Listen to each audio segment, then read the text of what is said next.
Salam, hər vaxtınız xeyir olsun, hörmətli Neftçi TV izləyiciləri. Əfsanələrin növbəti buraxılışını izləyirsiniz. Bugün bizim qonağımız Neftçinin heyətində 201 oyun keçirmiş Asim Xudiyevdir. Asim müəllim, xoş gördük sizi. Təşəkkür. Dəvətə görə sizə təşəkkür edirəm. Çox sağ olun, bizə də xoşdur sizi görmək. Asim müəllim, istəyirəm elə karyeranızın lap əvvəllərindən, hətta uşaqlığınızdan başlayaq söhbətimizə. 1957-ci ildə Bakıda dünyaya göz açmısınız. Necə oldu ki, futbola həvəsiniz yarandı, futbolçu olmağa qərar verdiniz? Sözün əsl mənasında futbolçu olmağa hələm uşaqlıq vaxtında böyük bir həvəslə mən bu sevimli idman növünə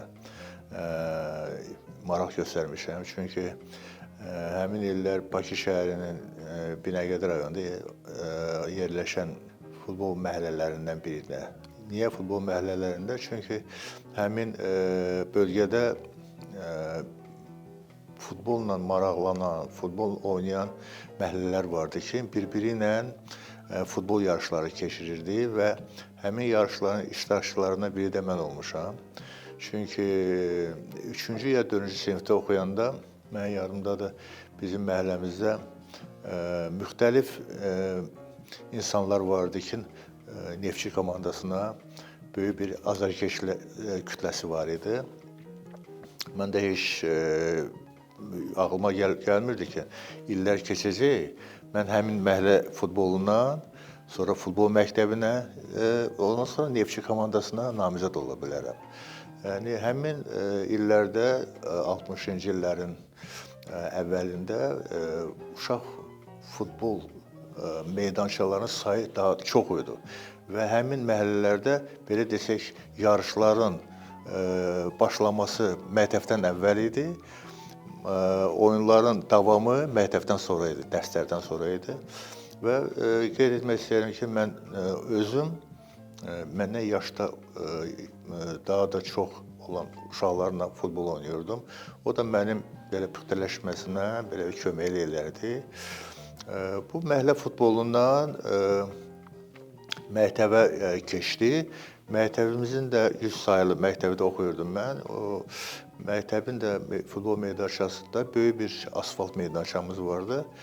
Orada da vaxtaşırı biz istər idman dərslərində, istər idman dərslərindən sonra orada iki belə daşlardan ibarət qapılar düzəldirdik və çantalarımızı hətta onunla istifadə edirdik və həmin futbol oyunlarımıza iştirak edirdik və günlərin bir günü bizim həmin məktəbin birinci mərtəbəsində direktorun otağının qapısında belə bir məlumat mən gördüm ki, futbolla kim məşğul olmaq istəyirsə, filan vaxtda həmin meydançada yoxlanış olacaq.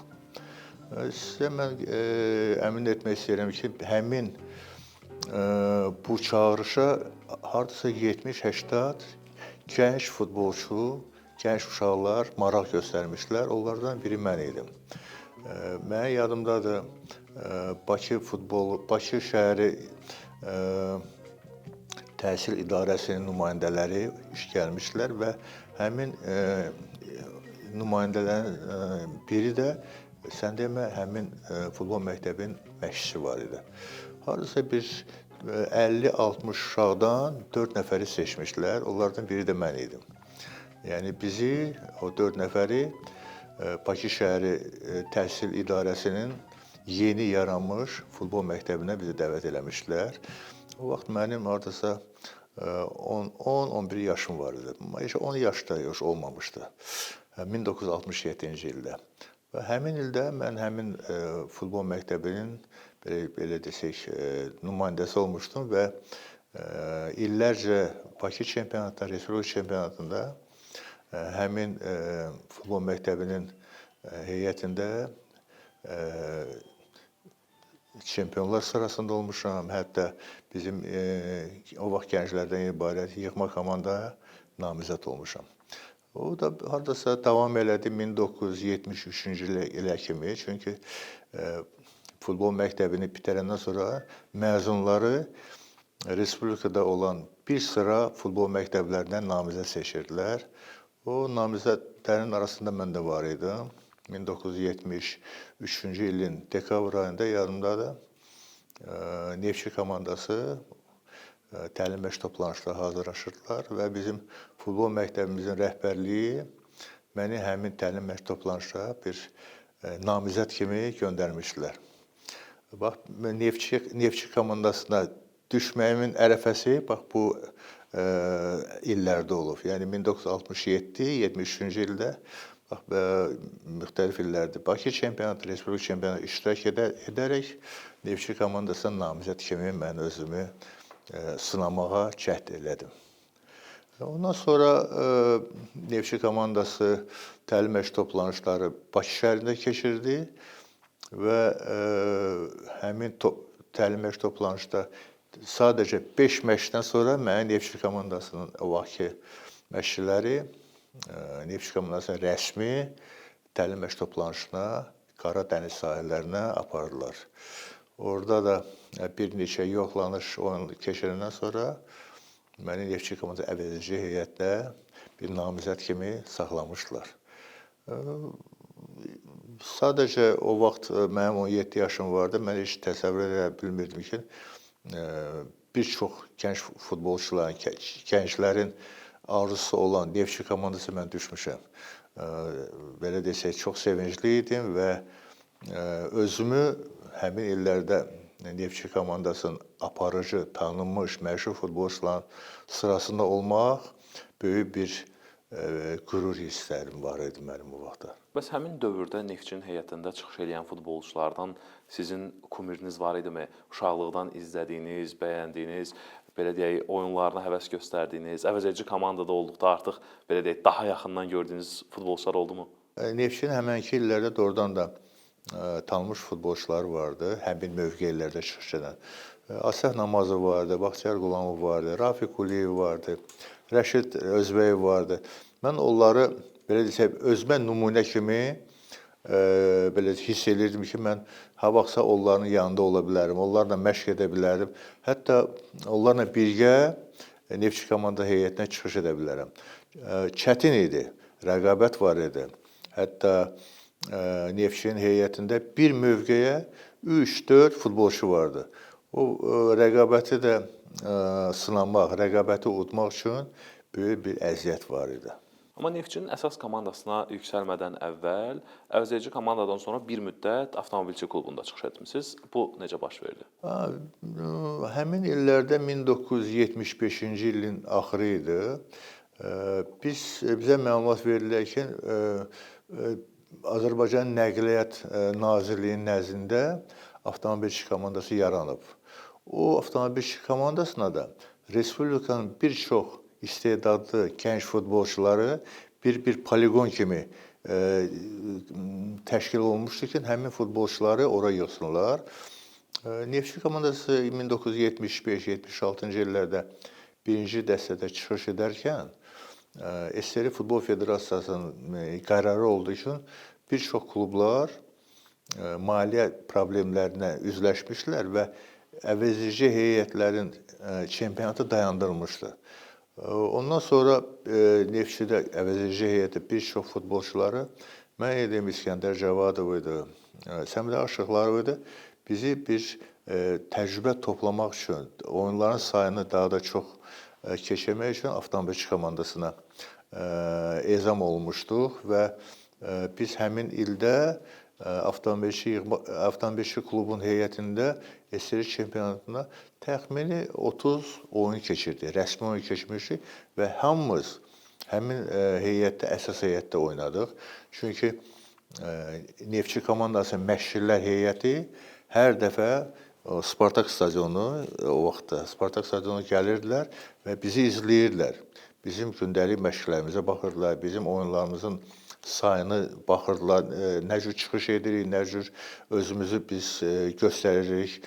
Və Neftçi komandası 1976-cı ilin SSR çempionatının qaliblərindən biri olaraq 1977-ci ildə SSR çempionatının yüksək liqaya vəsvə qazandı. Və bizləri bir mənalı olaraq həmin heyətdən Neftçi komandasının əvəzedici heyətinə dəvət elədilər. Bu da təxmin istədiyimdə tarix məndə əmək kitabçasında yazılıb. Səhv eləmirəmsə 17 fevral 1977-ci ildə biz rəsmi olaraq Neftçi komandasının heyətinə rəsmi olaraq qatılmışdıq. 1977-ci ildə Neftçi ilə güclülər dəstəsinə qayıtdıqdan sonra bu dəvət baş tutur. Baş məşqçinin istəyi ilə həm siz, həm İskəndər Cavadov, həm də Səmədağa Şıxlarov Neftçiyə qayıdırlar və bu dəfə artıq bu mövsümdə əsas heyətdə də oynamağa başlayırsınız. Amma daha əvvəl istəyirəm məşq prosesləri ilə bağlı bir qədər soruşum. Neftçidən getmədən əvvəl daha çox əvəzedici komandada çıxış etmişdiniz və qayıdışda artıq əsas komanda, düzdür, orada da yenidən əvəzedici heyətdə də oynamısınız, amma artıq əsas komandanın üzvləri idiniz. Və həmin o digər təcrübəli futbolçularla birgə məşqlər keçir, oyunlara çıxırdınız. Onların arasında olmaq necə hiss idi? Həmin illərin, deməli, 1977-ci illərin qış aylarında sözsüz ki, biz ümumi Neftçi komandasının təlim məşq toplanışına qatıldıq və sözsüz həmin illərdə əvəzedici heyətin oyunçularının sayı ayrı idi. Əsas heyətin oyunçularının sayı ayrı idi. Yəni biz özümüz əvəzedici heyətdə təlim məşqlərdə çıxış edirik, əvəzedici heyətin çempionatına çıxış edərkən özümüzü sınamaq üçün görürdük əsas heyətdə. Çünki onların yanında məşq eləmək, onların yanında olmaq böyük bir necə sizə deyəm, bir çətin anlar var idi. Çünki biz onları təkcə televiziya vasitəsilə görmüşük. Banişevski var idi, Smolnikov var idi, Asəf Namazov, Əli Rəhmanov, Rəşid bəy, Səməd Qurban saymaqla bitmir. Amma həmin oyunçuları biz onlardan sonra məşq edirik, sadəcə demək istəyirəm ki. Və həmin illərdə biz çıxış təlim məşqdə olanda məşqçilər bizə həmişə bizim fikrimizi, bizim hazırlığımızı yönəldirdilər əsas heyətə. Çünki biz özümüz burada göstərməliyik ki, əsas heyətə heç olmasa 18-13-ün arasına düşmək şansımız olsun. Və birinci ildə mənim yanımdadır, təxmini yox, dəqiq 9 oyun keçirdim Neftçinin heyətində. Çünki ilk oyunum mənim 1977-ci ilin Arrat klubu ilə Yerevanda oldu. Mən həmin illərdə təkcə əvəzedici heyətdən əsas heyətə təkcə 11 əsas heyətdən oyunçulardan sonra 5-6 futbolçu vardı ki, beləsə əvəz etmə şansımız var idi. Və yanımdadır Neftçi komandası 1-1 hesabı ilə oyunun axırına bizim hücumçumuzun biri zədə aldı. Və mən meydançıya bilmirdim, məni buraxacaqdı yoxsa yox, amma baş məşqçi Gennadiy Bondarenko var idi. İkinci məşqçiyə deyirkən, Asimi hazırlayın həmin hücumçunun yerinə. Nikolay Smolnikov. Və həmin oyunda 1-1 hesabı ilə qeyd etdiniz. Qolumuzu vuran futbolçu da Smolnikov idi. Bəli, Smolnikov qol vurdu. Hətta onu, belə desək, rəqib komandanın müdafiəçi zədə yetirmişdi və Nikolay Smolnikov oyunu davam etdirib çox çətin idi və mənə dedilər ki, sən çıxmalısan Smolnikov yerinə. Mən sizə əmin dedim ki, Razan stadionunun o vaxt tutumu 60.000 tamaşaçı vardı. Mən özümü elə baxdım, gördüm ki, mən ora necə çıxa bilərəm. Yəni o qədər daxildə olan güc var olmalıydı ki, mən meydançaya çıxım və komandaya kömək eləyim həmin oyunda. 11 dəqiqə, 79-cu dəqiqədən mən çıxdım meydançaya və 79 dəqiqə və oldum, 11 dəqiqə meydançada oldum və belə desək, məşqçilər şurası, bizim məşqçilərimiz ondan sonra mənə təbrik edir. İlk addımın uğurlu oldu. Yəni mən ilk oyunumu indiyənə kimi gözüm qabağındadır və yadımdadır. Ondan sonra Bakıda oynadıq biz Tbilisi Dinamo klubu ilə, orada çıxdım 45 dəqiqə oynadım. Yəni məşqçilər, həmin illərin məşqçiləri bizim gənc futbolçuları addım-addım şans verirlər ki, əsas heyətə uyğunlaşsınlar, əsas heyətə özünü görsünlər və özünü bir əsas heyətin oyunçusu kimi təsdiq eləsinlər. Çox çətin idi. Rəqabət vardı, səhv buraxmamalıydın. bizim aparıcı oyunçuların, müdafiəçilərin, hücumçuların, yarım müdafiəçilərin gərək belə onların gərək etimadını doğrulmaq lazım idi. Və mən hesab edirəm ki, birinci, ikinci oyundan sonra özüm hardasa biraz özümü bir əsas heyətin belə bir hissəsi kimi mən özümü hiss elədim. Yəni ondan sonra bir neçə oyunda çıxış elədim. Əsas heyətdə 1977-ci rəsmi 9 oyunda mən Neftçi komandanın heyətində belə debüt elədim. Asim müəllim, Neftçidəki birinci mövsümünüzü siz də qeyd etdiniz, 9 oyunla başa vurdunuz. İkinci növbəti mövsümlərinizlə bağlı isə istəyirəm söhbətimizə düşək, aşağıda bazada sizin şəkliniz var, elə onun önündə davam edək. Olar. Mən çox məmnuniyyətlə həmin şəklin yanında biz söhbət edə bilərik. Hazırda arxamızdakı şəkillərdə Neftçinin tarixinə düşmüş, Neftçi tarixində iz qoymuş bir çox futbolçuların şəkilləri əks olunub. Və siz də ilk mövsümünüzdə 9 oyun keçirsəz də artıq növbəti mövsümdən Neftçinin əsas heyətinin üzvlərindən birinə çevrilməyə başlayırsınız. Ümumiyyətlə ilk mövsüm daha çox Neftçi güclər dəstəsində qalmağa çalışırdı. Növbəti mövsümləri necə xatırlayırsınız? Artıq digər mövsümlərdə qeyd etdiyim kimi Neftçinin əsas simalarından biri idiniz.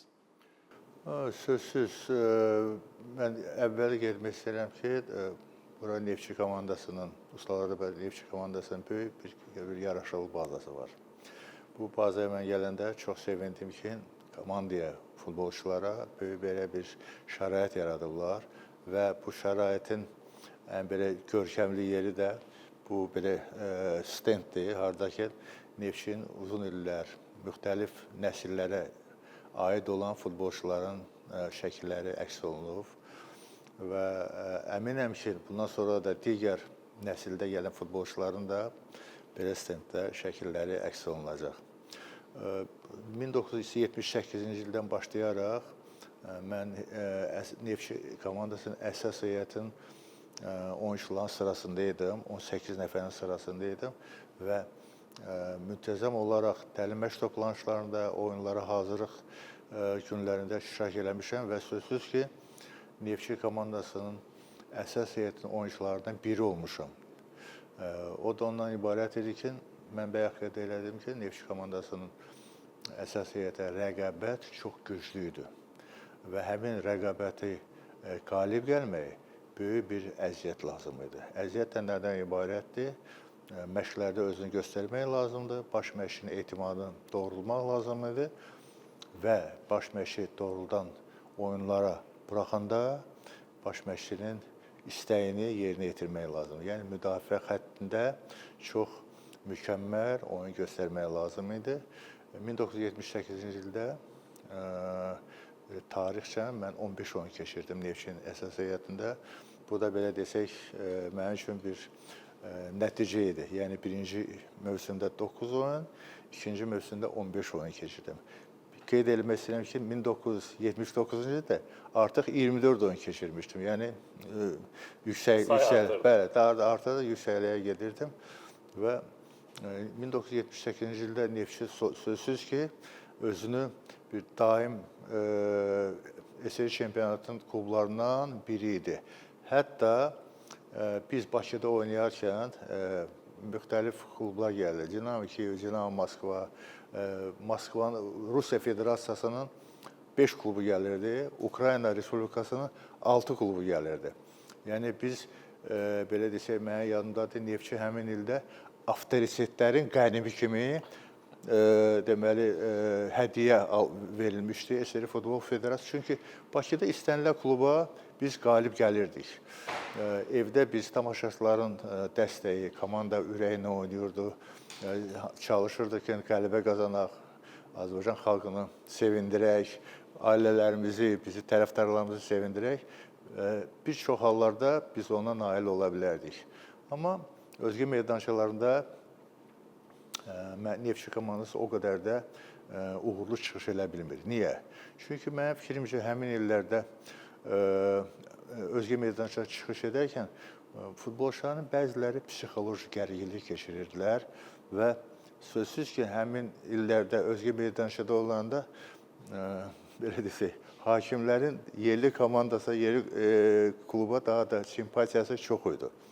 Amma Bakıda oynayarkən yəqin ki, orta və ondan yuxarı nəsil azarkeşlər həmin oyunların, həmin qələbələri yadlarında saxlayıblar və Dinamo Kiyevi biz burada qalib gəlmişik, Spartaka, Dinamo Moskvaya, Tiflisin Dinamo klubuna, bir çox klublarına aparıcı, SSR çempionat aparıcı klublarına biz Bakıda onlara şans vermirdik ki, qələbə qazansınlar. Mənim yanımdadır 1981-ci ildə Tiflisin Dinamo klubu kubokun sahibi idi. May ayında onlar kuboka sahib oldular. Ondan sonra Bakıya gəldilər, Neftçinlə oynamağa. Biz onları burada 1-0 qələbə qazandıq. Yəni belə bir yadda qalan oyunlar var idi ki, indiyənə kimi Azərbaycan futbol tarixində, Neftçinin futbol salonnaməsində bu nəticələr qalıb. Elə siz bir oyunu qeyd elədiniz, sualımı da buna bağlı vermək istəyirəm. Neftçinin heyətində 201 oyun keçirmisiniz və bunların bəzilərində hətta kapitanlıq sarğısında daşımısınız. Sizin üçün ən unudulmaz oyun hansı olub? Sözsüz ki, unudulmaz oyunların sayı o qədər də çox olmayıb, amma mənim yanımda da biz 1982-ci ildə istər Bakıda, istər Tbilisidə Dinamo klubunu biz məğlub elədik 80-cı illərdə. Sonra 1982-ci ildə onu biz Neftçi futbol salonnaməsinin kitabında əks olub. Biz Bakıda Spartak klubu ilə 4-3 hesabı ilə qalib gəldik.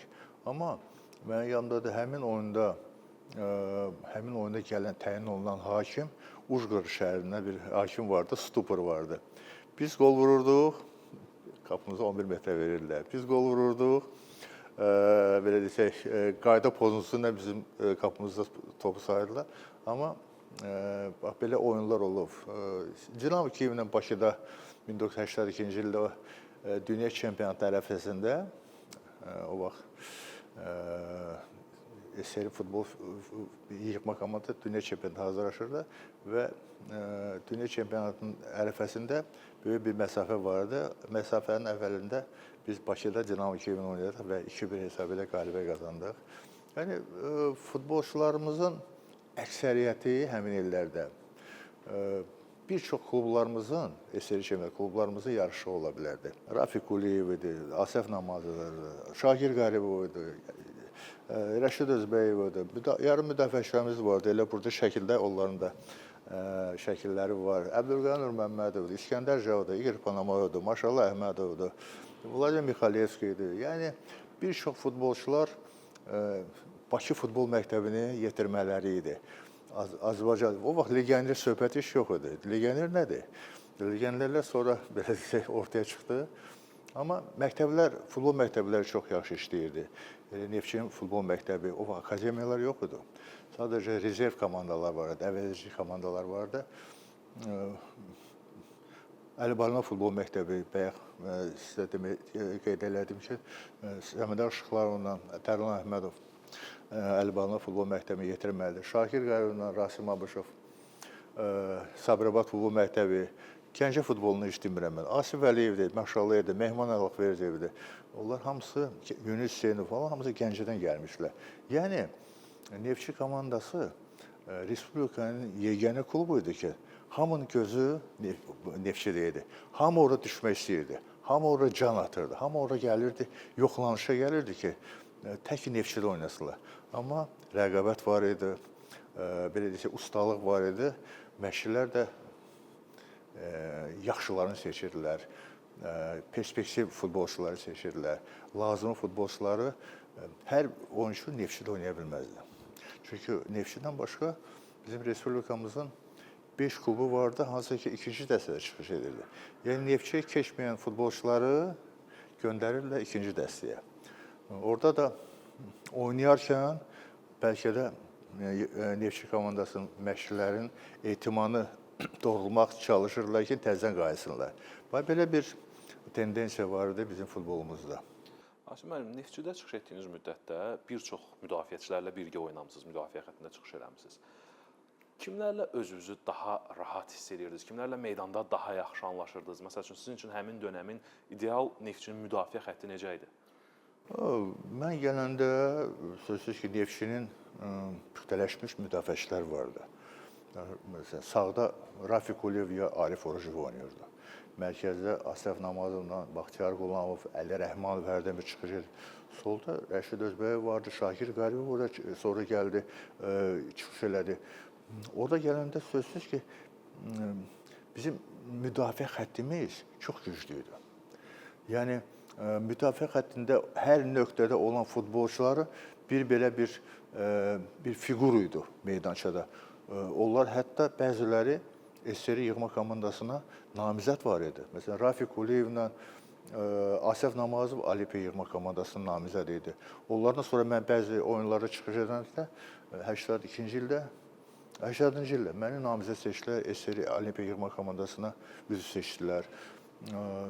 İqor Ponomaryov hardasa gəlib müdafiəyə yaxın oyuncu, Nur Məmmədov gəlib oynayırdı, ya müdafiəyə yaxın oyuncu. Yəni hər bir futbolçu bir necə deyim, bir sütun kimi idi komandada və onların yanında oynamaq çox rahat idi. Çünki yaşlı futbolçular, təcrübəli futbolçular, yaşlı demək istəmirəm, təcrübəli futbolçular. Bir dəfə deyirlər ki, təxmin edirəm ki, meydançada bax bu mövqedə olanda belə dayan, ya da belə hücum üçün saxla. O biz yadda saxlayırdıq və onların belə desək tövsiyələrini biz icra edirdik. Və həmin illərdə Neftçidə müdafiə zonasında çıxıcı oynamaq çox qürurlu idi. 37 min tamaşaçı gəlirdi, 35 min tamaşaçı gəlirdi. Respublika stadionunda deməli oyundan əvvəl biz inzibati binanın o vaxtki soyunma geyinmə otaqlarının ikinci mərtəbəsində güləş zalı var idi. Biz ora çıxırdıq isinmə hərəkətləri eləməyə. Oradan da mərkəzi tribuna görsənirdi. Futbolçuların əksəriyyət deyir, mən biraz boyda hündürdüm. Mən asın bax gör, tamaşaçı gəlib. Bir balaca belə baxanda görürəm ki, mərkəz tribuna dolu idi. Oradan komandaya belə desə siqnal verildi ki, isimə hərəkətləri biraz möhkəm edilir. Çünki meydançaya çıxmaq lazımdır, tamaşaçıların etimadı doğrulmaq lazımdır. Biz çalışırdıq. Baxmayaraq ki, bizim həmin illərdə yüksək nəticələrimiz olmayıb. Amma yadda qalan oyunlar olub, yadda qalan futbolçular var, yadda qalan nəticələr vardı, komandalarına qalib gəlirdi. Hətta media vasitəsilə oxuyuram ki, bəzi jurnalistlər yazır ki, bəs siz oynamırsınız, neynəmişsiniz? Nəticə yoxdur. Məsələn, Tbilisi komandası kuboku qalibi olub, Yerevan SSR çempionu, siz neynəmişsiniz? Amma belə desək, onlar hərdən bir mən yazıram, deyirəm ki, hətta biz bir çox oyunlarımız yadda qalan oyunlar olub. Hətta klublar hansı ki, o vaxt SSR çempionatının oyunlarını futbol şərhçiləri vardı. Moskvadan Neftçi komandasını tərifləyirdilər ki, Neftçi belə desək, evdə oynayanda çox güclü oynayırlar. Maraqlıdır ki, Neftçinin heyətində əvəzedici komandada oynadığınız müddətdə vurduğunuz qollar var idi. Amma əsas komandada 201 oyunda təəssüf ki, fərqlənməmisiniz. Heç bunun üçün heyfslənirsinizmi?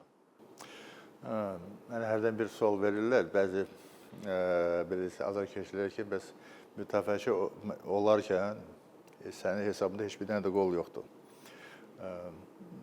Mən hərdən bir onlara cavab verirəm ki, bizim məşqçilər heyəti hər bir oyunçuya məqsəd qoyurdu. Hər bir oyunçuya oyun üçün bir plan qururdu ki, yəni müdafiəçinin vəzifəsi qapını qorumaqdır, komandanın müdafiə xəttini gücləndirməkdir. Yarım müdafiəçilər var, hücumçular var ki, onların belə funksiyası qol epizodu yaratmaqdır və qol vurmaqdır.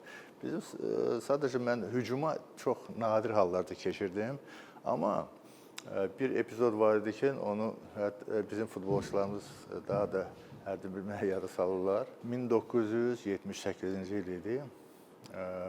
Neftçi komandası Kiyevdə Dinamo klubu ilə oyun oynayırdı. Sözsüz ki, buradan özgə meydançaya gedəndə bir çox azarkeşlər Neftçiyə məğlubiyyət görürdülər. Amma oyunlar var idi ki, biz belə desək, səylə oyuna hazırlaşırdıq,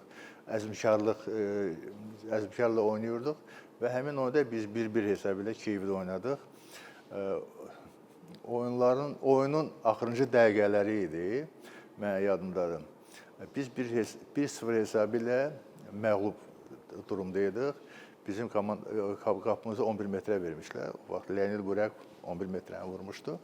Axırıncı dəqiqələri idi. Bizə məşqçilər dedilər ki, hətta müdafiəçiləri belə desək, dəvət edilər ki, gəlin hücumda bəlkə orada bir qol epizodu yarada bilərik. Özü də küncdən zərbə idi, mənə yanımdadır. Bizim əfsanəvi futbolçu Anatoliy Bonişevski hücumda oynayırdı həmin oyunda və onun həmin oyundan əvvəl Fidoto klubunda 98 topu var idi. 97 topu var idi. Deməli, künc zərbəsindən sonra bir-iki futbolçunun topa toxundan sonra, top mənə düşəndən sonra mən topu qapı istiqamətinə vurdum. Qapı istiqamət vurandan sonra belə desək yıxıldım və baxıram belə aşağıdan görürəm ki, top hansı istiqamətlə top qapıya istiqamətə gedir. Baxıram görürəm ki, Anatoliy Bonişevski topun yanından qaçanda zərbə vurmaq istəyirdi topa. Ayağı boşa çıxdı. Amma hardasa ayağına dəydi. Mən isə bilirəm ki, o qolun belə desək bir iştirakçısı mən də olmuşam. Həmin oyunda Anatoliy Bonişevskinin top hesabı oldu 98. Ondan sonra biz Bakıya gəldik, oynadıq Dnepropetrovsk'ın Dnepr klubu ilə və həmin oyunda Anatoliy Bonişevski 2 top vuraraq klub Fedotov klubuna namizəd olan üzv oldu. 1978-də belə bir epizod vardı. Amma mən hesab edirəm ki, Anatoliy Bonişevskinin o vurulan qolda böyük bir iştirakı olub. Mən də o iştirakçının belə üzvü olmuşam, belə deyək. Belə bir epizodlar olub bizdə. Və 1984-cü ildə artıq Neftçidən ayrılırsınız və bir müddət Gəncə Dinamosunun, daha sonra Sumqayıt Xəzərinin şərəfini qoruyursunuz və son olaraq da karyeranızı Göyəzən komandasında başa vurursunuz. Həmin illəri necə xatırlayırsınız? Mən öz futbol karyeramı hələm 84-cü ildən sonra da davam etdirməyi gücüm var idi, oynamaq. Mən 27 yaşım vardı, mən Neftçidən ayrıldım. Bilinməyən səbəblərdən həmin illərin rəhbərliyi bir sıra futbolçuları komandadan xaric elədilər. Mən idim, Maşallah Əhmədovdur, 50 dənə rəhbəri vardı. Bizim işimizi belə desək, Neftçi komandasının evdə ardıcılıq, heçələrin günahkarı səki biz idik. Bizi xaric elədilər. Hətta bir müddət mən kənarda qaldım, oynamadım 84-cü il. Sonra 85-ci ildə cəhd elədim, harca təlim-məşq toplanışına qatıldım, məsələ alınmadı. Məni o vaxt Azərbaycan Futbol Federasiyasının rəhbərliyi Gəncə göndərdilər. O vaxt Kirovabad idi. Dinamo Kəpəz Kirovabad o vaxt ikinci dəstədə çıxış eləyirdi və Azərbaycanın ən layiqli klublarından biri idi ki, birinci dəstəyə namizəd ola bilərdi. Asif Əliyev idi, mən idim, Səmidə Işıqlarov idi. Bir çox aparıcı futbolçular ora göndərirlər ki, komandayı biz gücləndirək və nəticələrini yüksəldək. Orada hatta il yarım oynadım mən Gəncədə. Sonra 87-ci ildə Sumqayıtda yeni klub təşkil olundu. Vaskot klubu var idi.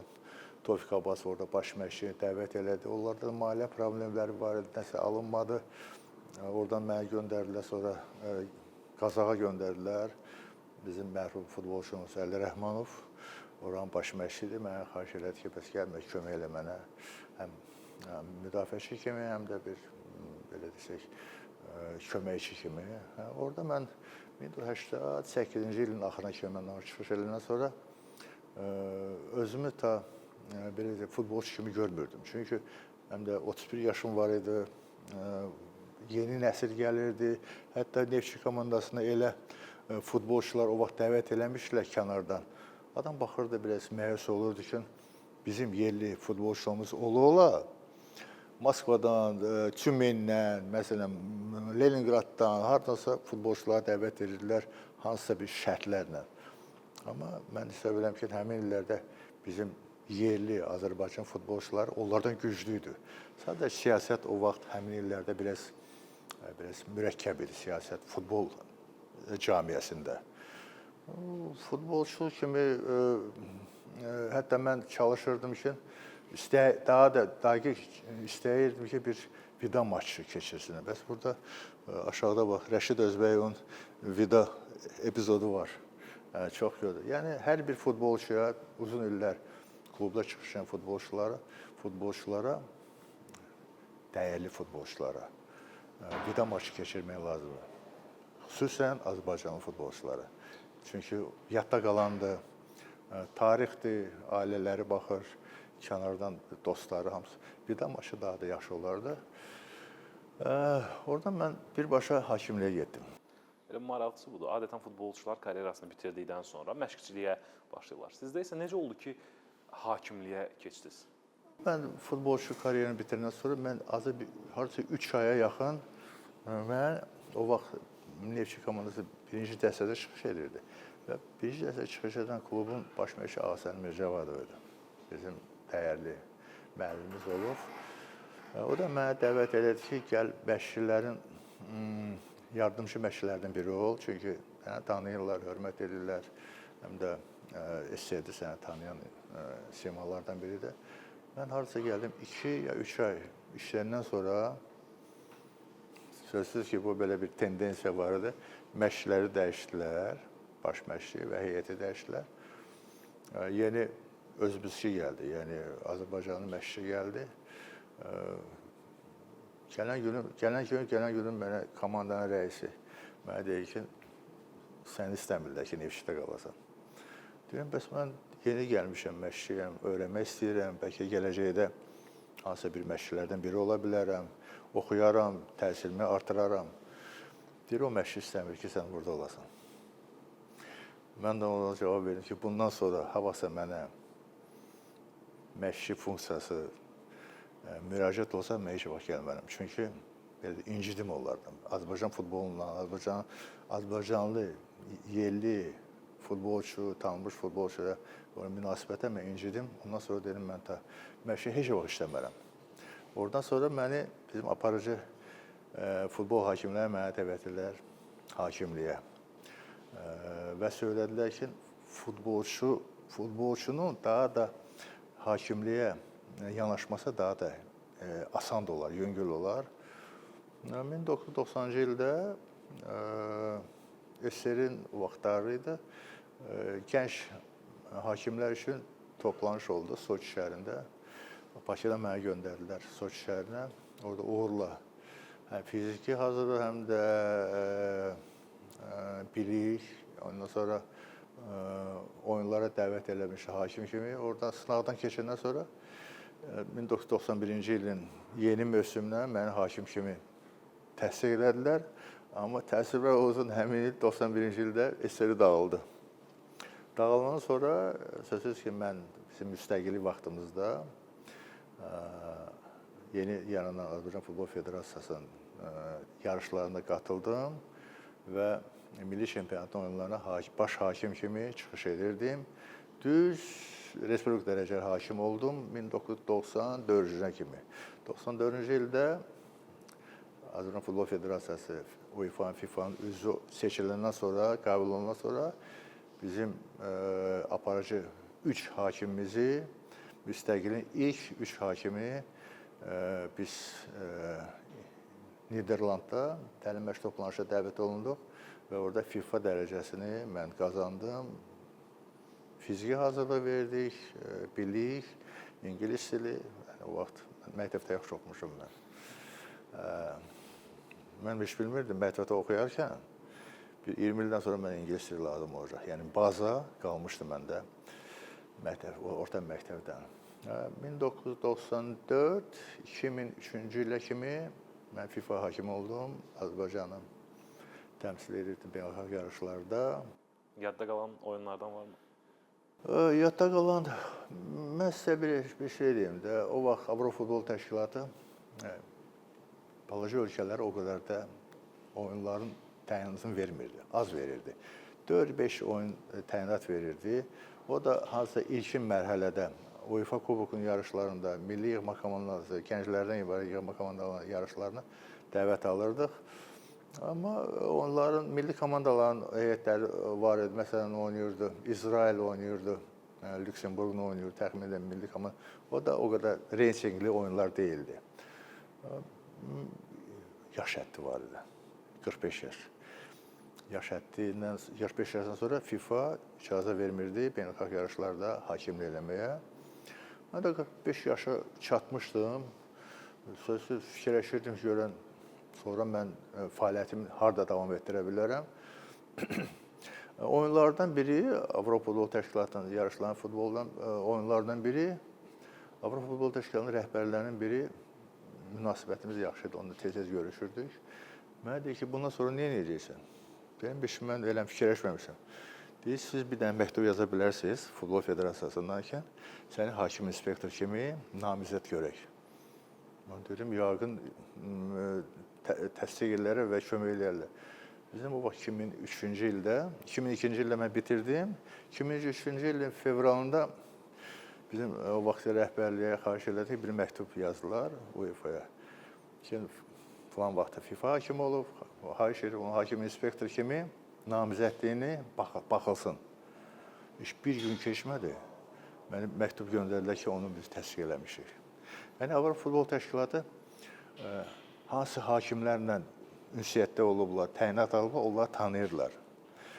Yəni, 2003-cü ildə mənə təsdiq 2004-cü ilin ilk Avropa Kuboklarının yarışları mənə hakim inspektor kimi UEFA təyinat verdi. Artıq bu il 22-ci ildir Avropa Futbol Təşkilatının hakim inspektoruyam və Azərbaycanı çox qürurla təmsil edirəm Avropada. İlə mövsüm də bizə 2 mövsümlü bir təyin olur.